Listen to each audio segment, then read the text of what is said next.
perfect skinny blonde woman, and here's a beauty product, and if you use this beauty product you might get to look more like her. Do you guys know Urban Decay is like huge in China right now? They just launched fairly recently. That's why it's huge.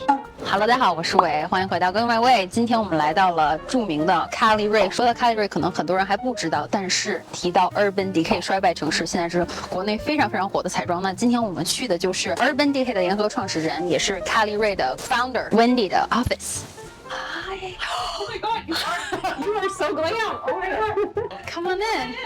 I've been around manufacturing for so long. Like I've seen what can come out of China. I know. Amazing. Yeah. Why did you start Caliray after Urban Decay? Well, I think Urban was really mission driven. So it was all about shaking up beauty. You probably weren't around in like the mid 90s when I started it, or you were a little kid, but it was really very kind of insulting to women. It wasn't about empowering women. It was like, here is this perfect skinny blonde woman, and here's a beauty product, and if you use this beauty product you might get to look more like her. Maybe one day. Maybe one day if you're lucky. It's one. So it was all about, the marketing was all about making you feel really bad about yourself. It was awful. It was not about empowerment. Every model was like the same.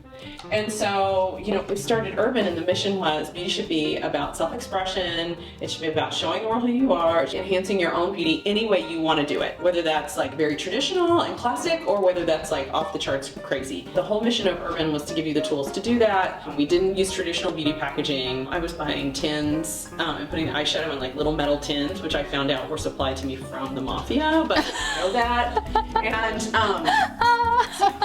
And we moved out of this pretty quickly. Anyway, so that's what it was really about. Then at a certain point, it's like mission accomplished. Yeah. Every brand, that's table stakes, right? If you came out and said, we want to be a brand about aspiration, we want everyone to try to look like her, you'd be laughed out of the store, right? You wouldn't even, there's no place for that kind of brand anymore. So I feel like did what I needed to do with Urban. I had sold it to L'Oreal. You know, it was a grown-up kid now on its way, didn't need me anymore.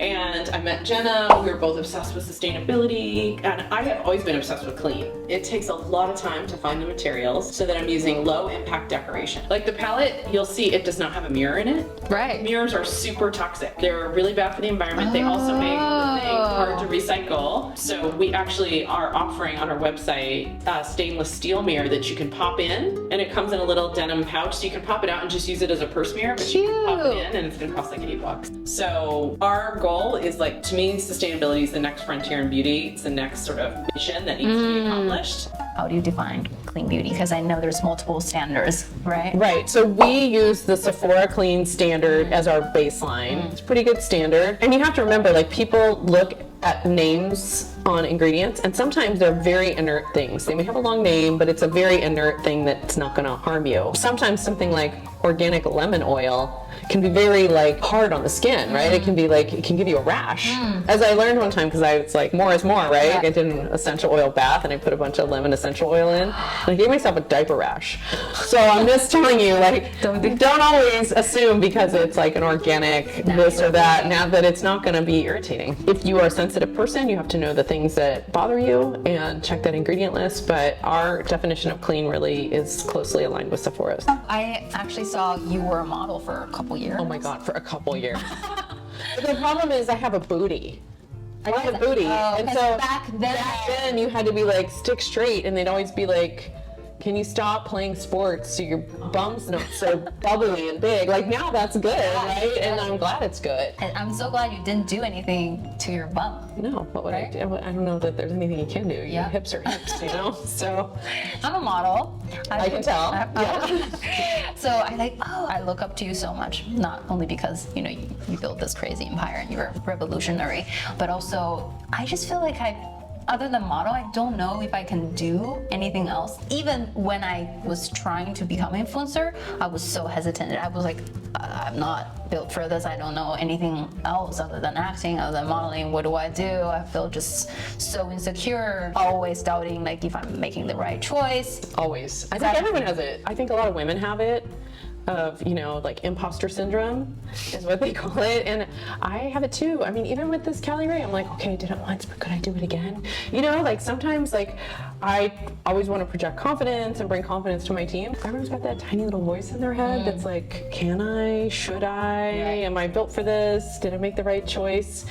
And I think, you make the best choice you can and you see what the consequences are, and then you just either learn from it or you have to walk away from it, or, you gotta like just continue forward. It's just like, to me, it's like, okay, well, what's the next step then? Is there anything specific you do that kind of boosts your confidence or like make you make a clear, better decision? Yeah, I love moving my body around. I'll go back squat like heavy, go lift some heavy weights, go do some cardio, or I'll go like, not even anger, but just like move around and get your blood flowing. And to me, my mind thinks better. If like I need creative ideas, I go for a run. Like that, to me, I will, by the end of the run, just have a million ideas. Like I just go do something and I think the key to those things is that you have to be present. Skiing, snowboarding, running, whatever, you're present, right? You're feeling your body, you're present in the moment, and then it just clears everything away so that, all the cloudiness is gone, and then you just get the good idea. I've been doing some ice baths, really to get through the super cold ice bath or the cold shower or the plunge in the ocean. You have to really be breathing. It's again, it puts you in the present. A lot of us, we live in the past, we worry about what's happening, or we think to the future, like, oh, I'm gonna post this thing, are people gonna like it, And so you're always projecting or reliving, and so like it's really refreshing to be like, right in the present. Our most popular product right now is our So Blown Primer, and I love recommending that because that is great for people in their 20s who just need a little bit of light hydration. It's great for people in their 30s, 40s who are starting to see some pores, and I have friends who are my age who love it because it hides their little fine lines. And it's also great for men. Most men don't really want to like put on a skin tint or a foundation, right? But you put on that So Blown, and it blows out all their pores. Their skin looks smoother. They have that little bit of hydration. No one knows it's there, but your skin just looks better. Because I can do a half and half with So Blown, and people are like, your skin looks so good, right? So I think men would love it. So that's why I like recommending So Blown, across ages. If you only can pick one product to bring the desert island, which one? All right, well, I'm picking the new palette. It's got your super neutral, barely there, almost nothing look down to like, I'm going to Vegas. Let's go and have a smoky eye and go out to the casino kind of look. Can I tell you my favorite? Tell me your favorite. The mascara. You know why? Because it doesn't smudge. I tried almost every single mascara on the market that says that don't smudge. They smudge. And this doesn't. It really doesn't. Yeah, it's a zero smudge. 采访美妆界教母级的人物 Wendy 之前，我心里非常的忐忑。